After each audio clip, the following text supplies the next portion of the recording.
سلام بینندگان عزیز، من ساسان توسلی هستم و امروز جلسه سوممون هست در مصاحبه با دکتر نورمن گایسلر، فیلسوف معروف و معاصر جامعه مسیحی در آمریکا. صحبت هایی که توی این جلسات گذشته داشتیم درباره رابطه عقل و ایمان، درباره حقیقت و امروز میخوایم وارد بحث وجود خدا بشیم. اگر حقیقت وجود داره، حقیقت رو ما میتونیم درک بکنیم، حقیقت بر ضد عقل و منطق نیست و حقیقت مطلقه و دلایل و شواهدی هست. خب صحبت اولی که مطرح میشه اینه که آیا اصلا خدا وجود داره و ما چطوری میتونیم بدونیم که خدا وجود داره؟ آیا شاید این حرفا خرافات هاست، عقاید گذشتگانه و ما امروز دیگه برایش هیچ دلیل و منطقی نداریم درباره وجود خدا؟ پس امروز میخوایم بحثمون رو درباره وجود خدا و درباره اون باشه و روی این مسئله تاکید بکنیم. Thanks again Dr. Geister for being with us today. We are going to focus our conversation today on the existence of God. How do we know God exists? How do we know these are not just superstitions of the past? Things that our fathers have told us, but today we really have no longer any reason to believe in God's existence. You talked about the truth in the previous session. How do we know that God exists?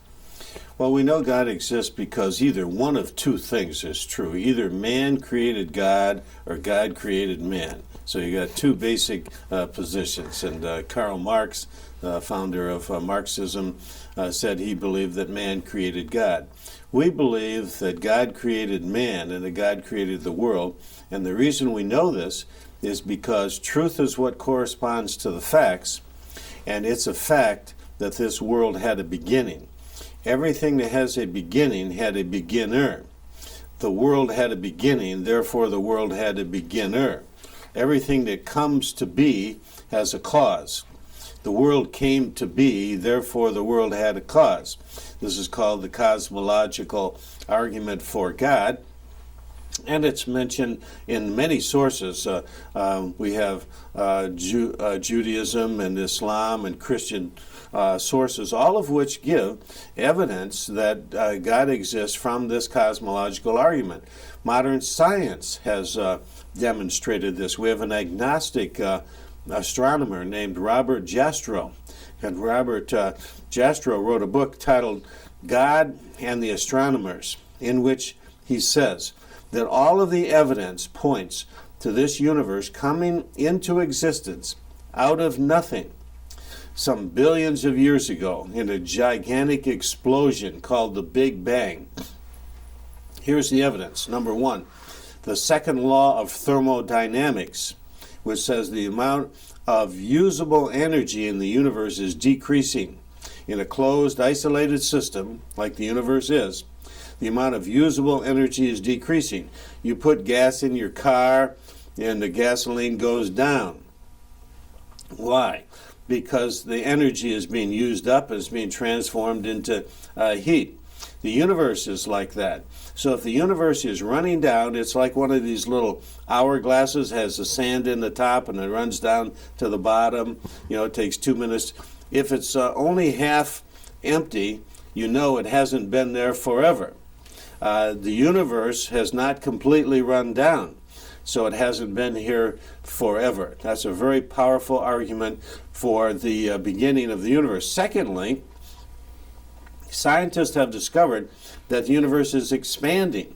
I met the gentleman who used to be an atheist, by the way, who became a believer in God. His name was Alan Sandage, and he did the study on 42 galaxies ranging out into space on the Mount Palomar telescope in California. And he discovered that the universe is getting larger and larger. It's like a balloon with dots on it, and the balloon is getting bigger and bigger. So the dots are getting farther apart. Now, if you put that motion picture of the universe in reverse, the universe would get smaller and smaller, and it would contract into nothing. That's the point of beginning. They've also discovered the radiation echo, that when the universe exploded into being, they discovered a radiation echo, the microwave radiation, that's the exact wavelength of a gigantic explosion. Then they predicted that if that's true, there should be a big mass of energy out there, and they sent the Hubble telescope up, and the Hubble telescope discovered this big mass of energy that was predicted from the original explosion of the universe. Then Albert Einstein's theory of general relativity predicted that the universe had a beginning also. So there are 5 lines of scientific evidence that said that this universe is not eternal, but everything that has a beginning has a beginner. So there's one very powerful argument for God's existence. Couldn't matter be eternal? Matter cannot be eternal because matter is what we refer to as the cosmos. The whole cosmos is made up of matter, and that matter is running out of usable energy. Therefore, matter cannot be eternal. من از دکتر گایسلر پرسیدم که آیا ماده نمیتونست ابدی باشه و دکتر گایسلر گفت نه به این دلیل. سوالی دیگه میخوام بکنم، آیا دلایل دیگه وجود داره برای اثبات وجود خدا؟ Are there other reasons you can give as a Christian philosopher for the existence of God? There are 3 main reasons that Christians give for believing in God. One is that there must be a creator of the cosmos, a cause, a first cause of all things. The second argument is that every design has a designer. The universe shows design, therefore it must have had a designer. We're told that from the very moment of this Big Bang explosion of the universe, from that very moment, the whole universe was fine-tuned and tweaked in such a way that life would emerge. If it had not been so fine-tuned, life would not have emerged. If we didn't have as many planets as we do, as the distance weren't the same, if they didn't have moons on the planets, if the sun were closer to the earth, if we didn't have a moon for the earth, for the tides, life would not have been possible from the very beginning unless the whole universe was fine-tuned or tweaked for the emergence of life. This is called the anthropic principle, anthropos, the Greek word for man, that from the beginning of the universe, man was in mind, that some advanced planner planned that the universe would make life for human beings possible in this world. There's another line of evidence that microbiologists have discovered. It's called irreducible complexity. It's like a mousetrap. It has to have so many parts. They have to all be there at the same time in order for the mousetrap to work. The human eye. You have to have a cornea, you have to have a retina, you have to have a pupil, you have to have all of these parts there. If you don't have one part, say you have 90% of an eye, you have zero vision. Because you got all of them there at the same time to see. Even Charles Darwin, the famous agnostic evolutionist, said that he shuddered when he thought of the human eye because he couldn't explain the human eye. Human eye can't be explained because it's designed, and without a designer, you don't have a design. Another thing they've discovered is what's called specified complexity, that the DNA, the little code of life that living cells have that spells out exactly what they should do and how they should develop, that this DNA in a one-cell animal, suppose the evolutionists were right that in the primordial ocean this one little cell emerged. Well, one little cell doesn't emerge in a primordial ocean because it takes a designer. A one-cell animal, an amoeba, has 1,000 volumes of the encyclopedia full of information inside of that one little cell. And that's like believing that 1,000 volumes of the encyclopedia resulted from an explosion in a printing shop, or that a Boeing 747 airplane resulted from a tornado raging through a junkyard. Never happens because it takes an intelligent being. The laws of nature destroy, they randomize, but they don't specify and spell out information. Suppose you looked up in the sky and there was a message that said, "Drink Coca-Cola." Well, immediately you know there must be some intelligent being. You don't say, "Oh, interesting cloud formation," or "I wonder if the wind is blowing from another direction."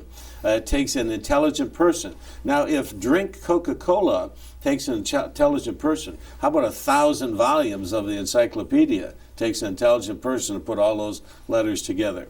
So the cosmological argument says there must be a beginner because there's a beginning.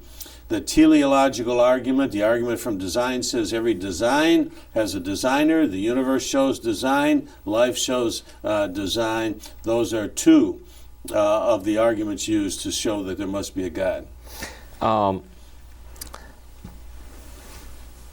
Many philosophers have raised objections against the traditional proofs for God's existence. Even in Iran, books by Immanuel Kant or David Hume are being translated and published. And what can you say as a Christian philosopher to the objections of people like Kant and Hume and others?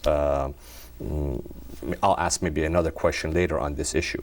ازتون میخواستم بپرسم که خیلی از فیلسوف‌های معتبر مثل امانوئل کانت، مثل دیوید هیوم خیلی مسائل رو مطرح کردن بر ضد این نوع دلایل درباره وجود خدا و خیلی الان عقیده دارن که دیگه خدا رو نمیشه ثابت کرد، وجودش یه چیز ایمانی منطقی نیست به خاطر بحث‌های افرادی مثل کانت و هیوم. شما به عنوان یه فیلسوف مسیحی چه جوابی دارید که به اونها بگید؟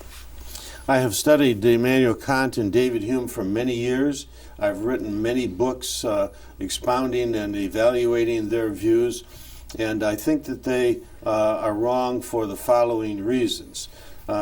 David Hume said that no one in their right mind would believe that this universe has an eternal number of moments before today, because you can't have an infinite number of moments before today. An infinite has no end, and today is the end of all moments before today. So if you can't have an infinite number of moments before today, there had to be a beginning. And if there's a beginning, there had to be a beginner. In fact, David Hume himself said in a letter to Stuart, in I think volume 1 of his letters, in letter 187, where he said, no one would believe that nothing produced something. Everything had a cause. Everything that comes to be has a cause, and it's absurd, he said, to deny this principle. Well, if everything that comes to be must have a cause, and the universe can't be eternal, then by two premises from David Hume, you can prove that God must exist. Furthermore, his basic premise of skepticism was wrong. It was self-defeating.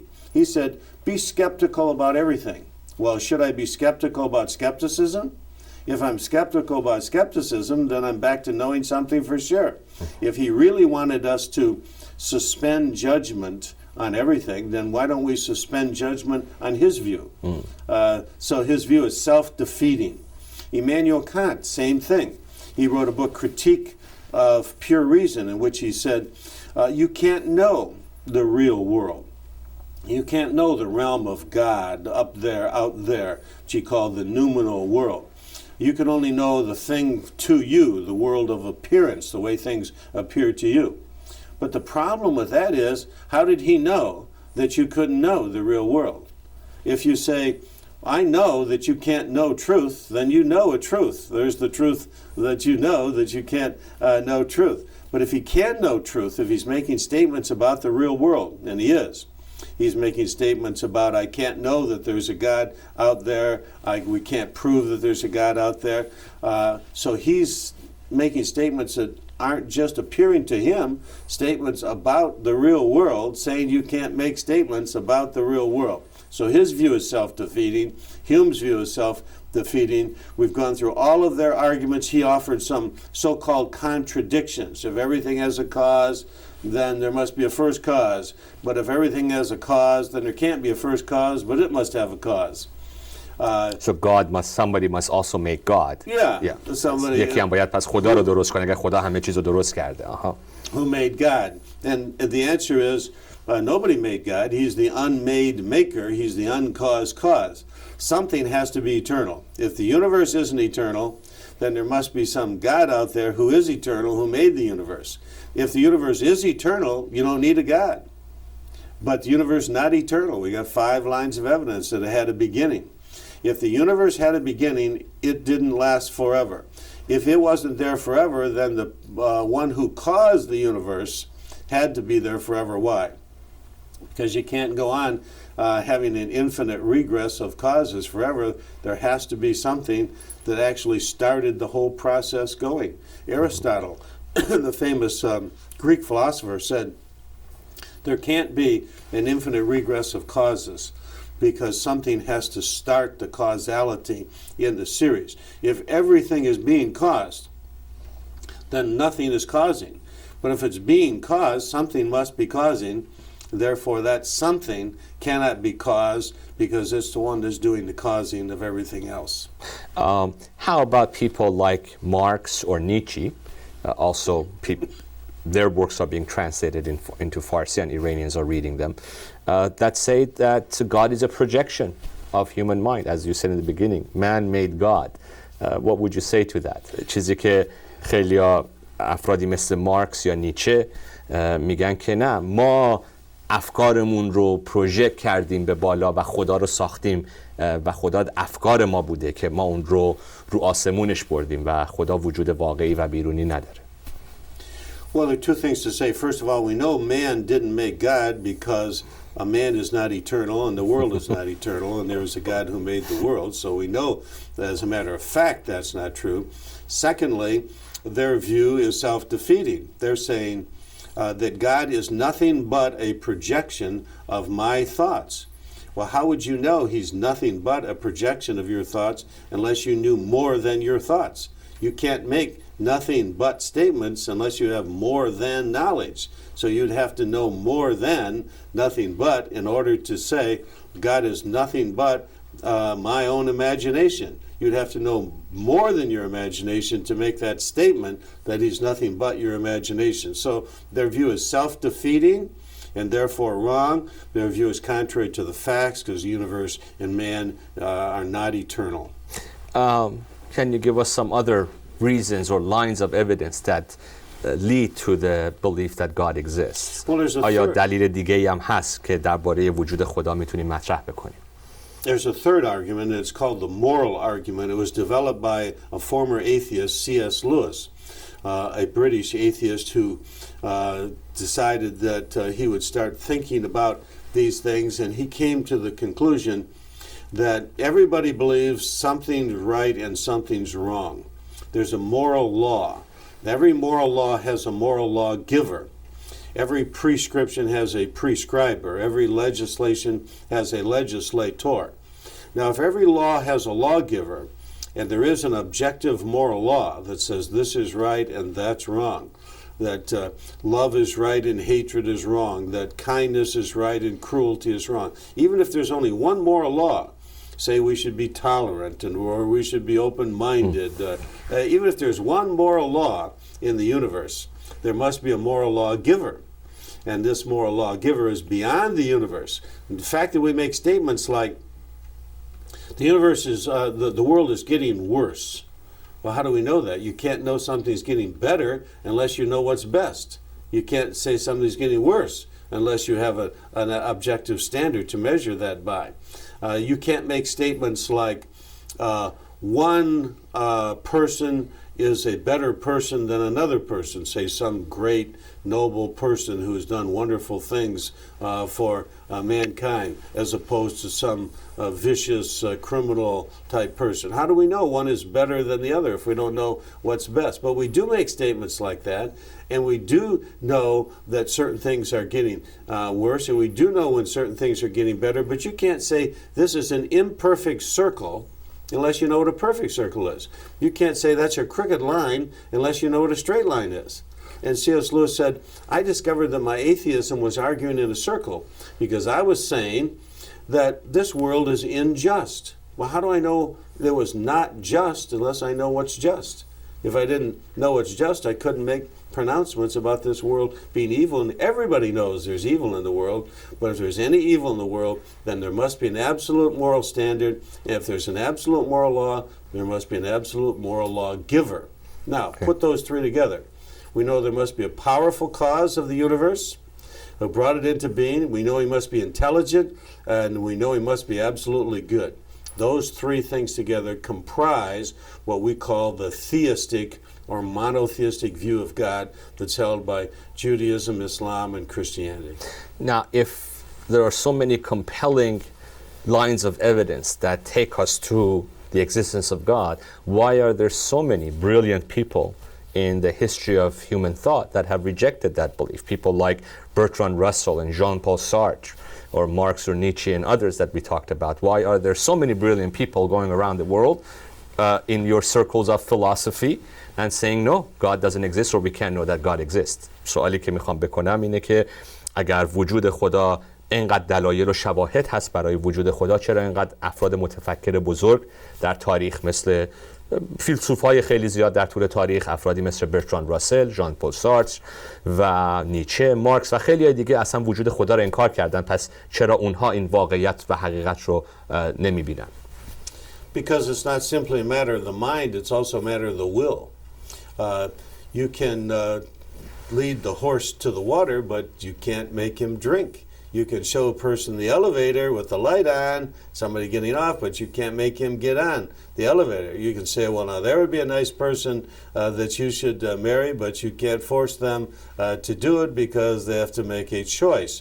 And so with God, God has left open this matter of free choice. He's created us with free will, and He's given us a choice to make. We don't have to believe in Him. We don't have to accept Him. We don't have to do anything. We're free creatures. We can say no to it. And when you study the lives of the great atheists, they admitted either explicitly or implicitly that the matter of belief in God was a matter of their choice. Nietzsche, for example, said, if you tell me I must believe God, hubris, pride comes over me. Well, what does that mean? Well, don't tell me I have to believe God because a little man on the inside stands up and says, I don't want to believe. Was that a matter of his mind or his will? He said in his book, The Antichrist, if you could prove this God of the Christians to me, I would believe him all the less. And I scratch my head and say, now wait a minute, a rational person, if you could prove it, he would believe it all the more, right? Well, it wasn't a rational matter with him. You could present all the proof you want, but he still wasn't going to believe. It's a matter of the will. Jean-Paul Sartre, famous French existential atheist, in his autobiography titled Words, that's the whole title of the book, he tells about how he became an atheist. When he was a young lad, he was burning a hole in a rug, and God convicted him of his sin. And he said, anyone so unkind as to intrude into a child's play isn't worthy to be believed in. So I gave up believing in God. He said, I got rid of God the Father, but I couldn't get rid of the Holy Spirit. He attached himself in the back of my neck. Now this is almost a word for word quote. He said, I caught the Holy Spirit in the cellar one day, and I threw him out. And he's never bothered me from that day to this. Atheism is a cruel and long-range affair. I've carried it through consistently. I've lost my illusions.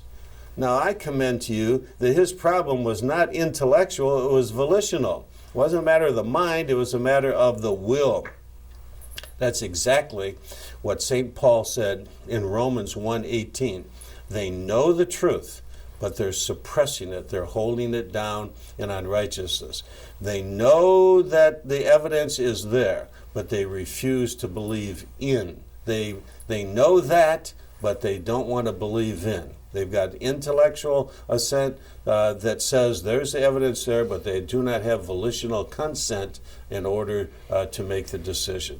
Thank you so much again, Dr. Gayser, for your time with us today.